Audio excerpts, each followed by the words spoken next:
بلوچستان کی 27 تحصیلوں میں اب تک نادرا سینٹرز موجود نہیں۔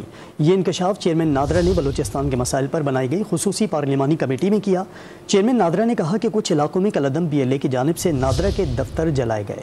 مزید جانتے ہیں ڈوم نیوز کے نمائندے عبداللہ محمد سے۔ عبداللہ محمد بتائے گا چیئرمین نادرا کا کیا کہنا تھا، مزید دفاتر موجود نہ ہونے کی کیا وجہ سامنے آئی ہے اور عوام کو کیا مشکلات درپیش ہیں؟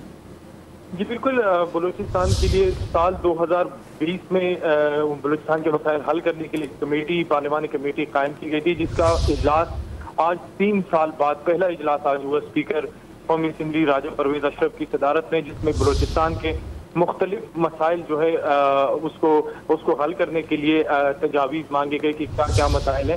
اس میں لا اینڈ آرڈر، اس کے ساتھ ساتھ معاشی، پیٹرولیم، گیس اور دیگر جو انسانی حقوق کے مسائل ہیں اس میں بات کی۔ چیئرمین نادرا طارق ملک نے کمیٹی کو بریفنگ دیتے ہوئے کہا کہ بلوچستان کی 27 ایسے تحصیل ہیں جس میں نادرا کے سینٹر جو ہے ابھی تک نہیں ہے، جبکہ اس کے ساتھ ساتھ 32 سینٹر ایسے ہیں نادرا کے جو وہاں پہ بجلی نہیں ہے اور وہ سولر پہ چل رہے ہیں، جس میں یہ کہا گیا کہ بلوچستان کے جو لوگ تھے جنہوں نے مائگریٹ کیا ہے اس کے شناختی کارڈ اور جو دیگر دستاویزات اس کا کیا ہوا، تو چیئرمین نادرا نے کہا کہ اس پہ کام جاری ہے، لیکن ایک ہمارا دفتر تھا جو ہم نے ان علاقوں میں کھولا تھا نادرا کا، اس کو کالعدم BLA کی جانب سے جلایا گیا۔